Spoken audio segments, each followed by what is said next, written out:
if people are not willing to believe their own eyes, but believe a false ideology, then we're not going to be able to meet in reality. In this era of fake news, alternative facts, divisive politics, and conspiracy theories, it seems almost impossible for even a few people to come to an agreement on reality.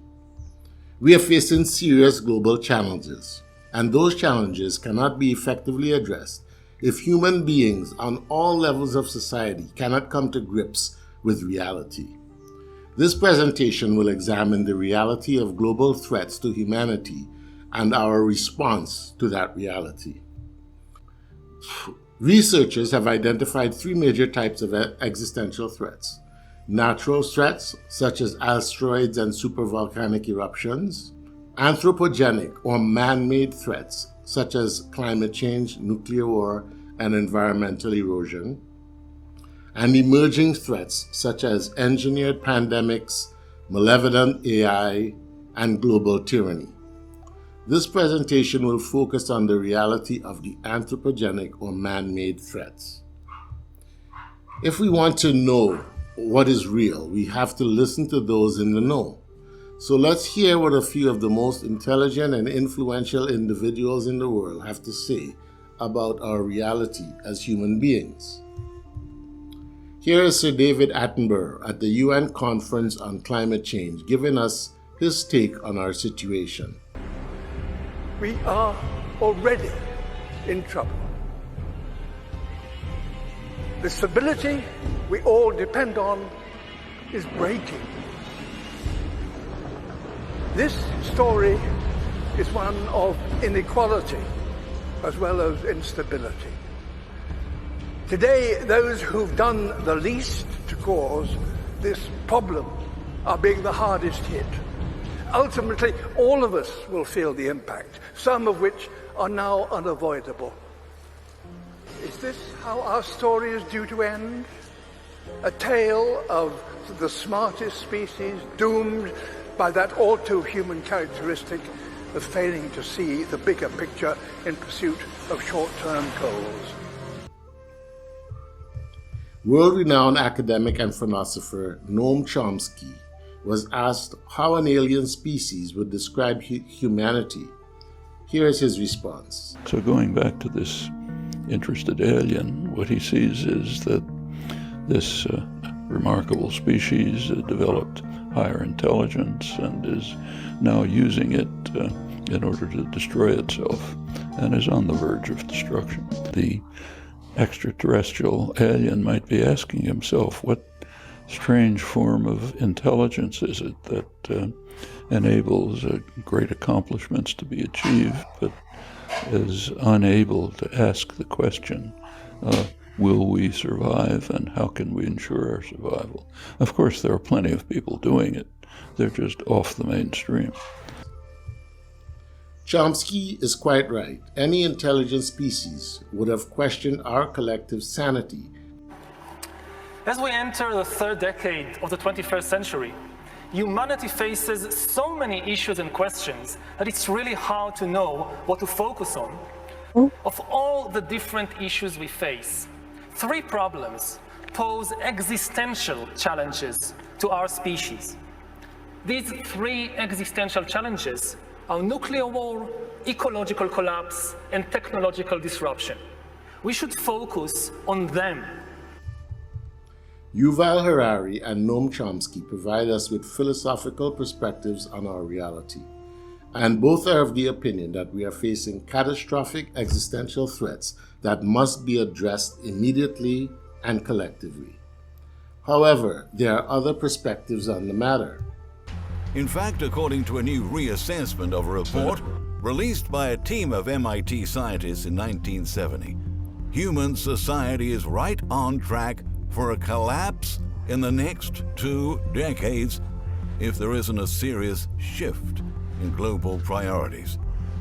The report was published in the best-selling book, The Limits to Growth, in 1972, in which the experts argued that industrial civilization was bound to collapse if corporations and governments continue to pursue the idea of infinite economic growth, no matter the costs.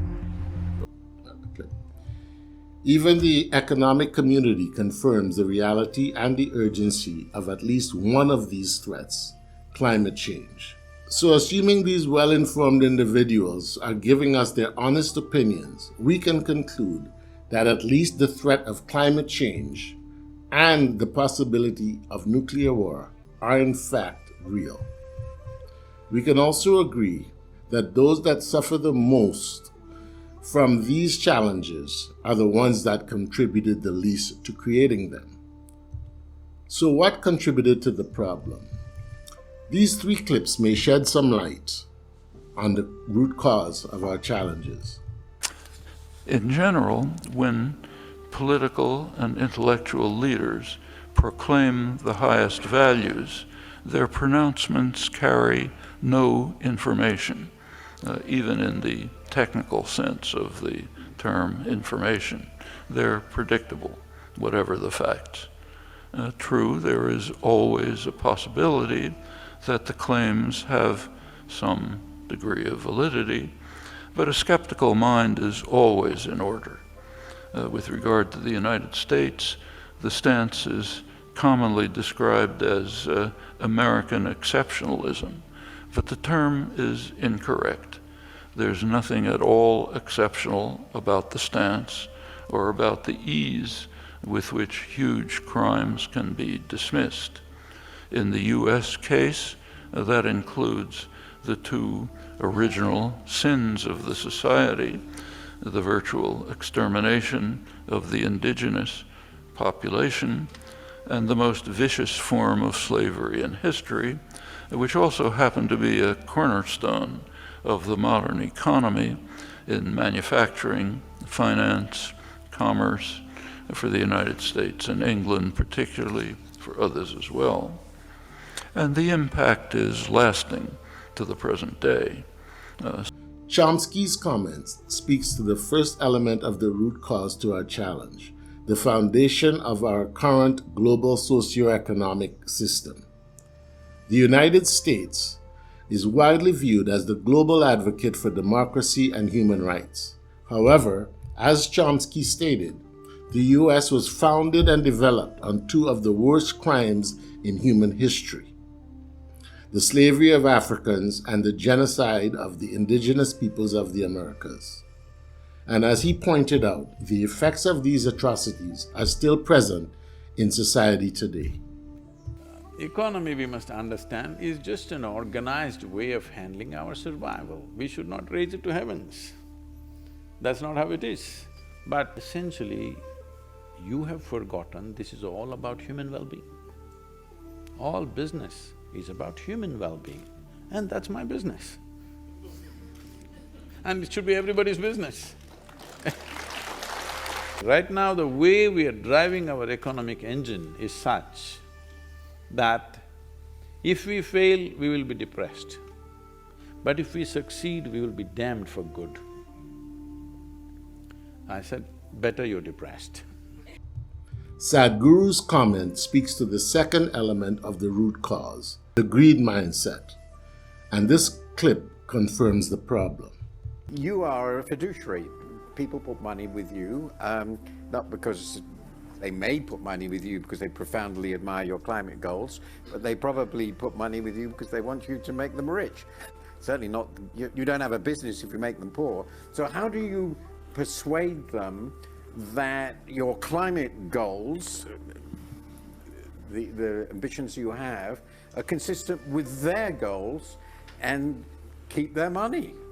So, and that's actually at the core of what we're trying to do as a business. It's a great question, and it's both. I mean, nobody wants to see their long-run financial returns sacrificed on the altar of some principles. So, but they do want to know that the returns that they have made have contributed to, rather than damage, the planet that we all share, to take it down to its sort of absolute core.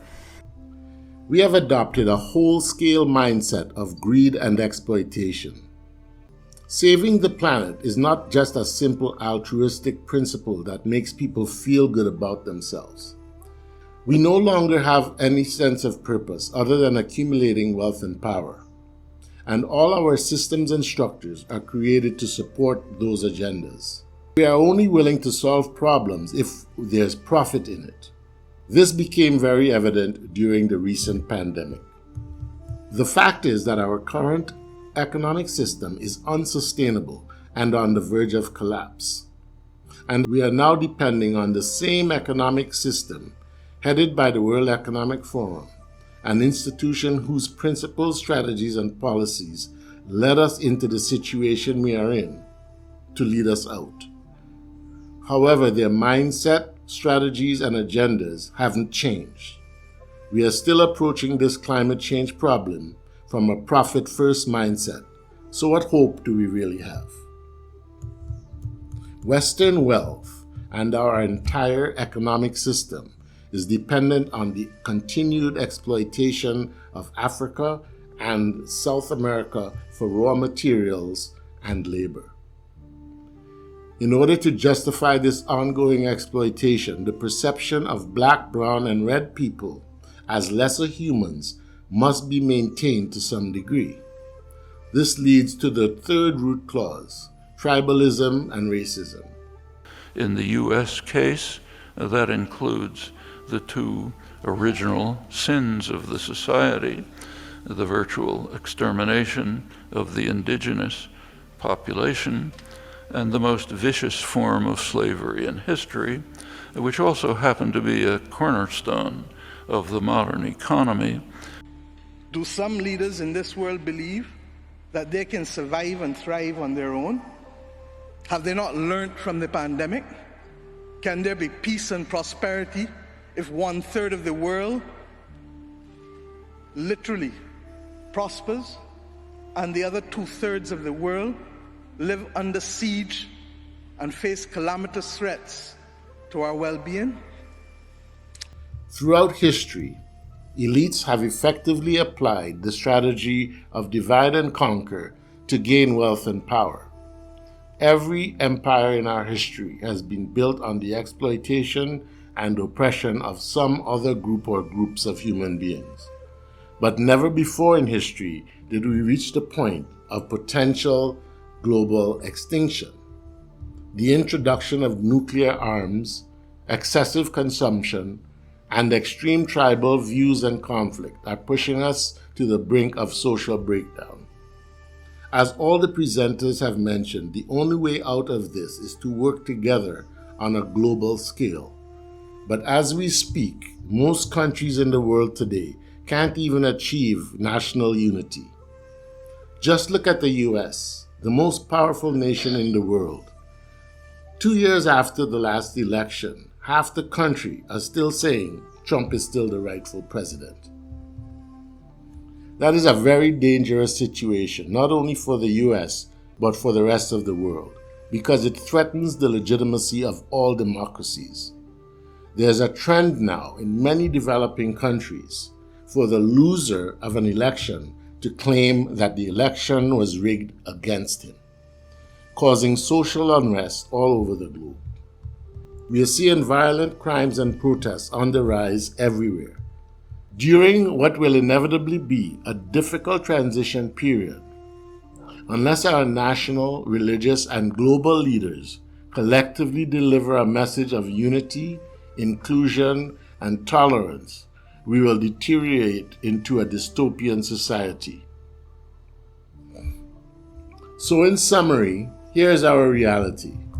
As far as we know, human beings are the most intelligent species on the planet, and therefore, by default, we are the custodians of the planet and all its inhabitants.